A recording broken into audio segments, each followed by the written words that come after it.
So you want to build a great physique but don't know where to start, and everything's so confusing. Welcome back to Tush Trains, and in today's video we're going to go over how I built a great physique naturally, and this is going to be simple, real and effective. So without further ado, let's get straight in. Number one is the foundation. So it needs to be simple and consistent. Essentially, you need to have a simple routine and it needs to be consistently repeated. This leads to you having results. So consistency is greater than complexity. And what I mean by this is that if you are consistent, it overrides any type of complex activity you're going to do. If you see all of these Instagram workouts and you see these elaborate tips telling you to go into detail about stuff, I'm not saying they're completely wrong. What I'm trying to say is that you need to build a foundation first and you need to get good at what's really simple. So overall, consistency is much better than having complexity, especially when it comes down to body recomposition.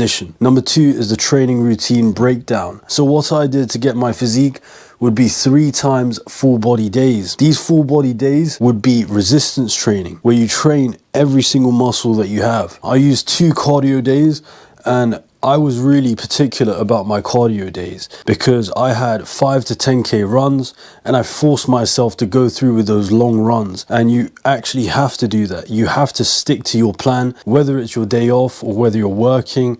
You have to stick to it and just get it done. I chose to do running for my cardio because of fat loss and the mood boost, and running burns an insane amount of calories. So running overall is really good for your health. Although it may impact your ligaments and your tendons, it's real good. So when you're doing resistance training, you need to be thinking that 15 to 30 sets per muscle group per week is the acceptable amount. So you have to get that amount. If you go under, it will be too little to actually gain you anything solid. And if you go over, you'll be overtraining to a degree that you won't be able to sustain. So keep it 15 to 30 sets per muscle group per week. Every resistance session that I did in the gym, it finished with core training or ab training. And my particular exercise was going on the calisthenics rack. So basically it looks like it has a pull-up bar, it has a shoulder assist, and it's basically, you can do leg raises on it, you can do weighted dips on it, you can do hanging leg raises, and that was my finisher. I literally used that for doing 3 consecutive activities.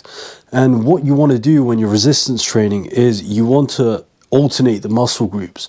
So say if you start with the barbells, right, and you've got the pull-up rack right there, because the barbell rack usually has a pull-up bar. What you want to do is you want to go to the squat if that's your first activity, and then you want to go and do some pull-ups.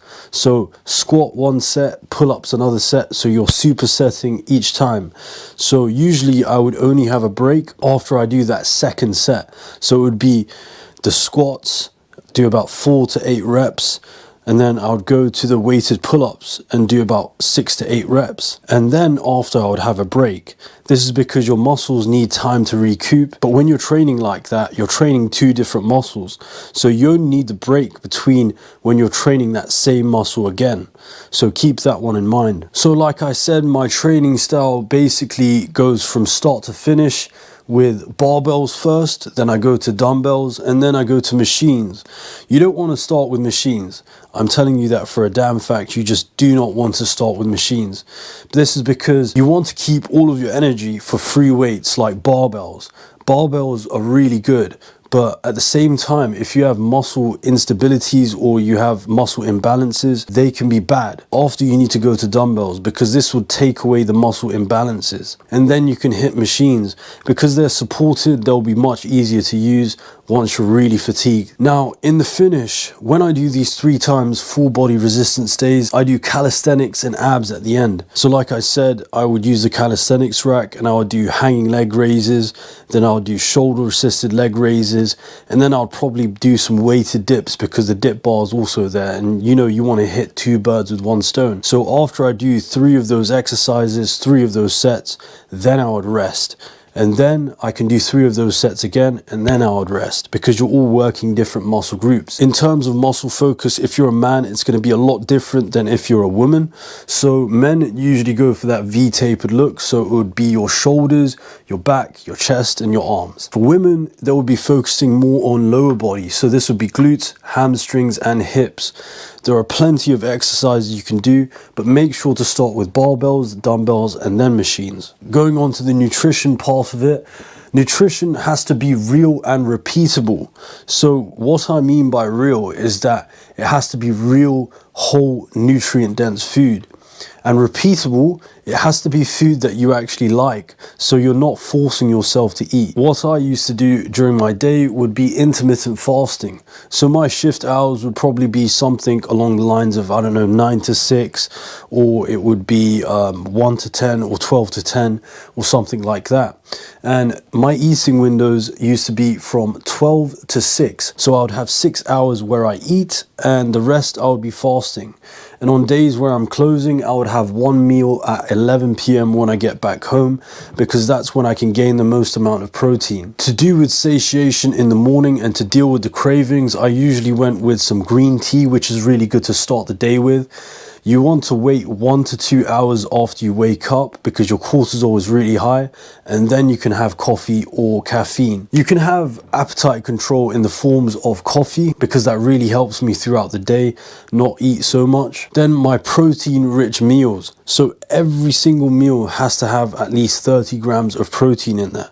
So it would be chicken, steak, eggs, turkey, and fish. These are all of the ones that I like, and I rotate between. You have to have different forms of protein every single day, but you can just rotate them if you like them. I never used to track calories. I think it's extremely unhealthy. Your body and your mind should know exactly the portions that you're having. You should know how much your body needs to actually survive, and you don't really do that by calorie counting, because your body weight and your resting metabolic rate are constantly changing. Everything's constantly changing. You just need to feel it in your bones, basically. Number 5 is lifestyle integration.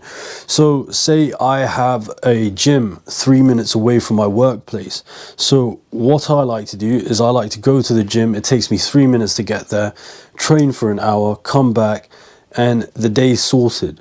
I literally don't have to think about anything else apart from that, or apart from stretching and posture checks throughout the day. So your posture does need to be nice, and you need to have a good posture while you're sat down, say if you have an office job, or say if you're looking at computers all day. You need to think that your routine supports positivity and mood. So if you have trouble getting the gist of this routine, you need to think that this is for my greater good. This is what's going to help me. If I feel like shit, this will literally help me. Discipline eventually turns into a habit. It takes a while, but discipline actually turns into a habit. It becomes habitual, something you can just do on a regular basis. Moving on to the truth. The truth is that it's simple and easy. It's easy to understand, but it's very hard to stay consistent. Discipline builds identity.